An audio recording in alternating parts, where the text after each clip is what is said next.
पहले test match के दूसरे दिन के पहले सेशन में जहां भारतीय बल्लेबाजों ने अच्छी शुरुआत की, तो वहीं न्यूजीलैंड के तेज गेंदबाज कमबैक करते नजर आए। नतीजा पहले सेशन में दोनों टीमों को टेंशन। नमस्कार, आप देख रहे हैं हमारी ये खास पेशकश और मैं हूं राजीव मिश्रा। आज बात करेंगे पहले टेस्ट मैच के दूसरे दिन के पहले सेशन की। आपको पता है पहला दिन बारिश की वजह से धुल गया था। टॉस दूसरे दिन न्यूजीलैंड की टीम ने जीता।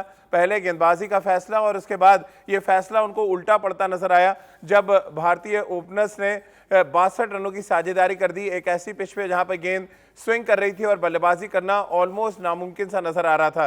तो इस मैच में जिस तरह से बल्लेबाजी हुई उस पर ग्राफिक के जरिए आपको समझा देते हैं कि भारत ने लंच तक क्या कुछ किया था। लंच तक 59 रन का स्कोर था भारतीय टीम का। 2 विकेट के नुकसान पर लंच तक 28 ओवर का खेल हुआ और इन 28 ओवर में 2 बड़े इंपॉर्टेंट ओवर हुए। एक तो जेमिसन ने जिस तरह से रोहित शर्मा को आउट किया और नील वैगनर ने अपने पहले ही ओवर में शुभमन गिल को आउट करके न्यूजीलैंड को इस मैच में वापसी कराई। क्योंकि एक स्विंगिंग कंडीशंस में जिस तरह का स्टार्ट भारतीय टीम को मिला था उससे उम्मीद की जा रही थी कि भारतीय टीम इस टेस्ट मैच के पहले ही दिन एक कमांडिंग पोजीशन में नजर आएगी, लेकिन लगातार 2 विकेट गिरने से ये मामला थोड़ा उल्टा पड़ता नजर आया। आज इसी मुद्दे पे बातचीत करेंगे कि पहला सेशन किसके नाम रहा और किस तरह से रोहित शर्मा और शुभमन गिल ने एक अच्छी शुरुआत को जाया किया।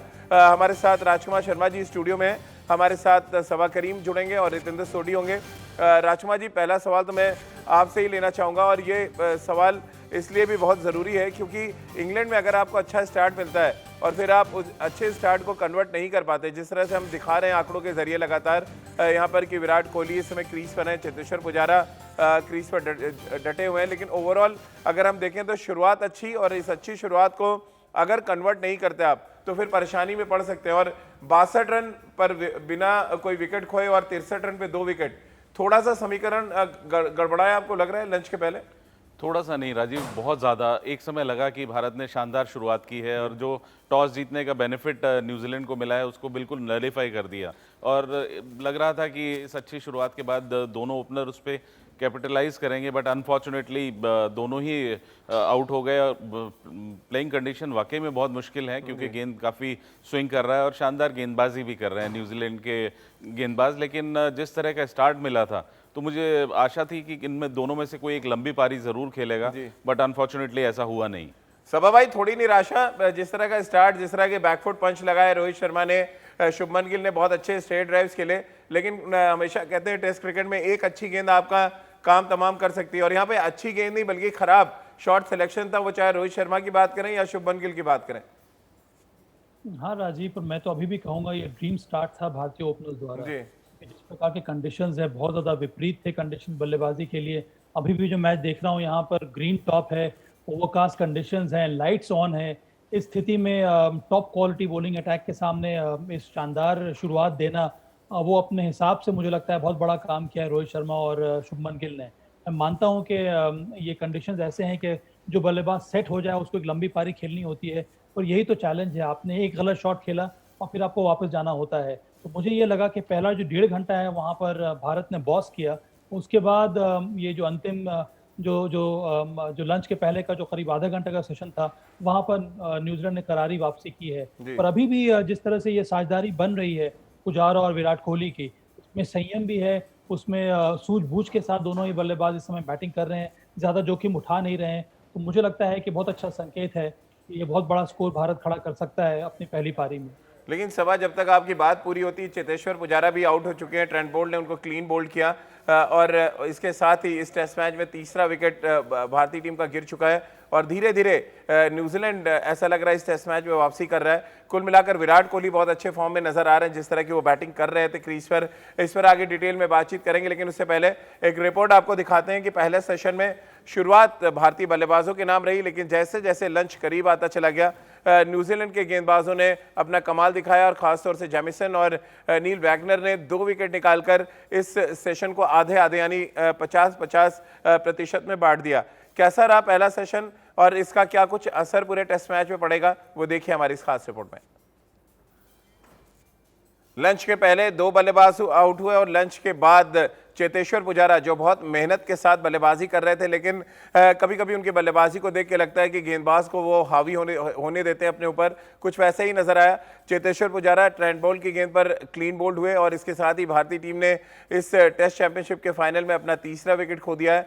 टॉस जीतकर पहले गेंदबाजी करने उतरी न्यूजीलैंड की टीम को ये तीसरा एक तरह से कहा जाए फायदा मिला है। साउथहैम्पटन के मैदान पर 2 सेट बल्लेबाज आउट हुए और तीसरे बैट्समैन जो सेट होते हुए नजर आ रहे थे अब वो भी पवेलियन लौट चुके हैं। अब बड़ी जिम्मेदारी विराट कोहली कप्तान और वाइस कैप्टन अजिंक्य रहाणे के ऊपर कि वो अब इस पारी को कैसे आगे लेके जाते हैं। चेतेश्वर पुजारा 54 गेंदें खेली उन्होंने और इन 54 गेंदों पे ऐसा लगा था कि वो सेट हो रहे हैं, लेकिन राजकुमार जी कभी कभी वो शॉर्ट पिच गेंदों को जिस तरह से छोड़ते हैं, जब आप प्रेशर गेंदबाजों पे क्रिएट कर सकते हैं, सडनली आप कुछ ऐसी गेंदों को छोड़ते हैं जो बाउंड्री हिट कर सकते हैं। क्या ये एक बड़ी परेशानी रही इस टेस्ट चैंपियनशिप में? एक भी शतक चेतेश्वर पुजारा से नहीं लगा है और आज भी वही हुआ, सेट हो गए, 50 बॉलें खेल के अंत में ट्रेंट बोल्ट का शिकार हुए।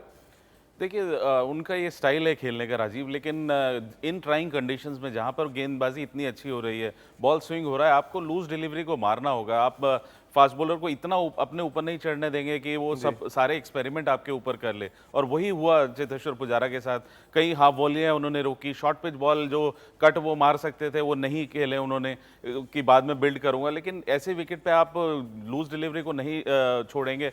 अगर आप छोड़ेंगे तो कोई ना कोई अच्छा बॉल ऐसा गिरेगा जो अनप्लेबल होगा, तो वहां पे आपको कैपिटलाइज करने की जरूरत है कि आप खराब बॉल को चौके मारिए या रन बनाइए। You should look for run, जो कि शायद पुजारा की बल्लेबाजी में नहीं दिखा। बिल्कुल रितेंद्र, अगर हम चेतेश्वर पुजारा की बैटिंग की बात करें, थोड़ा एनालिसिस करें, 54 गेंदें खेली हैं, उनमें से 51 डॉट बॉल है और इसके अलावा जो स्टार्ट मिला, दोनों सवाल का जवाब मैं आपसे चाहूंगा।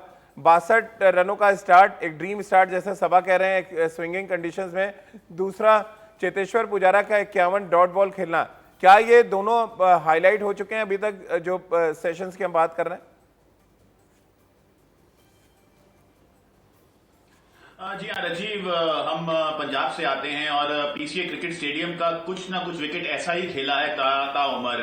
ओवरकास्ट कंडीशन रहती थी, तो यहाँ पे जब भी पंजाब टीम बल्लेबाजी करती थी, हमारे कोच भूपिंदर सिंह सीनियर यही कहते थे कि अगर आपको स्टार्ट मिल जाता है आप छोड़े मत, और साउथहैम्पटन का भी कुछ ऐसा ही विकेट है, तो हमने स्टार्ट को छोड़ा है। शानदार start, top class batting Rohit Sharma, Shubman Gill ने की है, लेकिन अगर आप ऐसे आउट हो जाते हैं, प्रेशर पुजारा पे, विराट कोहली पे, रहाणे पे आ जाता है। इस विकेट पे जो एलिमेंट ऑफ अगर हम मिस्टेक की बात करते हैं वो तो है ही नहीं है। अगर आपकी आंखें टिक चुकी हैं, आपको लंबा खेलना होगा, कॉशन दिखाना होगा, विद एडिड एग्रेशन खेलना होगा।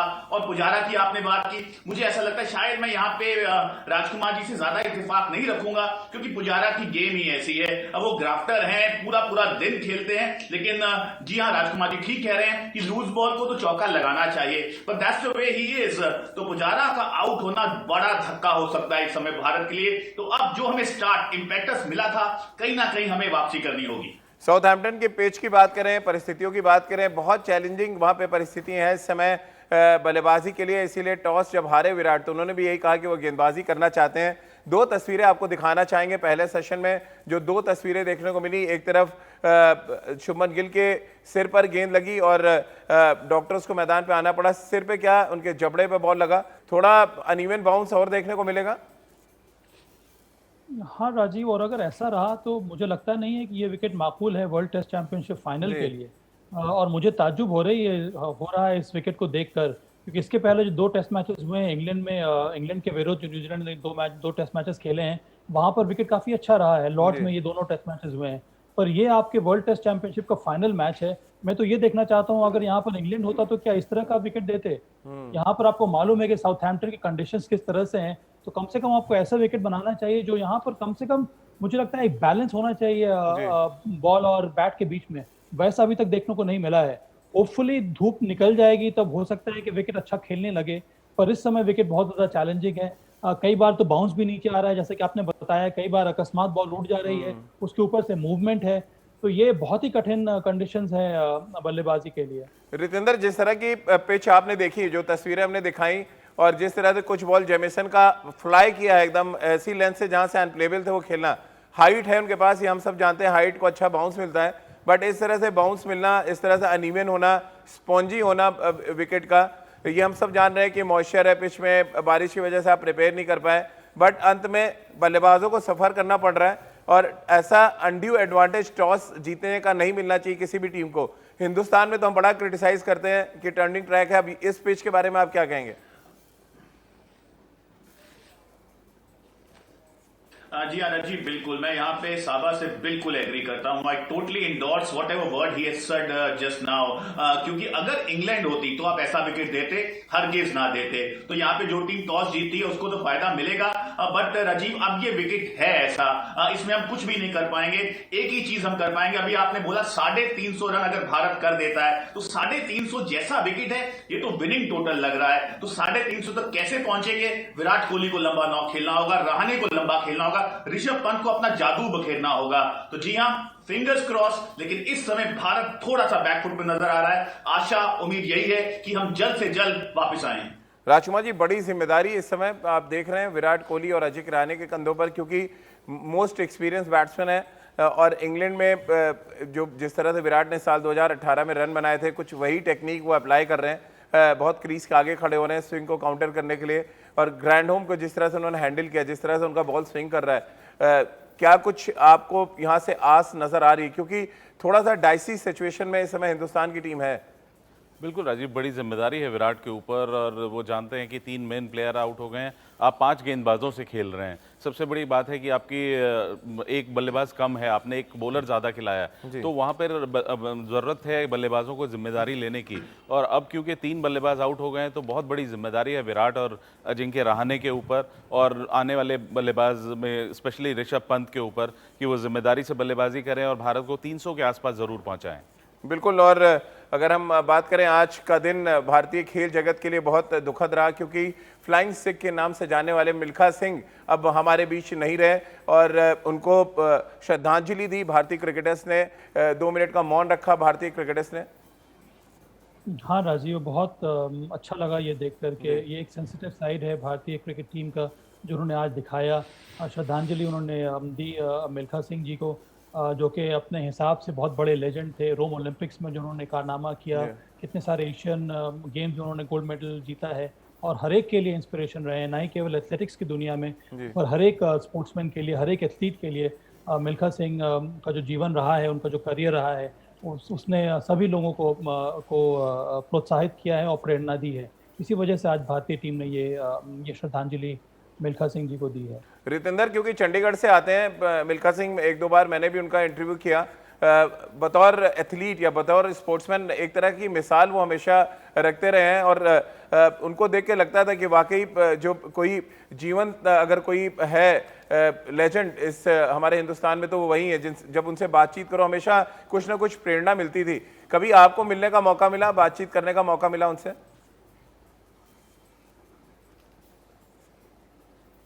जी हाँ राजीव, आज मिल्खा सिंह जी के जाने के साथ एक दौर का अंत हो गया है। और मुझे याद आता है चंडीगढ़ में एक पार्टी पे मैं उनको मिला तो उन्होंने मुझे पूछा कि काका कितनी मेहनत कर रहा है, तू कितनी मेहनत करता है? तो मैंने बहुत प्राउडली बोला सुबह 4 घंटे, शाम को 5 घंटे। तो उन्होंने मेरी आंखों में देखा और बोला ये तक कुछ भी नहीं है, this is nothing, you should work hard till the time you vomit blood. आपको तब तक मेहनत करनी चाहिए जब तक खून की उल्टियां ना आ जाएं। इसका मतलब कि there is no end to hard work. तो ऐसा खिलाड़ी, ऐसा फिनोमिनल हिस्टोरिक इंसान आज दुनिया में नहीं है। मुझे लगता है आने वाले समय में हमारा यूथ एक नाम जो हमेशा याद रखेगा वो होगा फ्लाइंग सिख मिल्खा सिंह।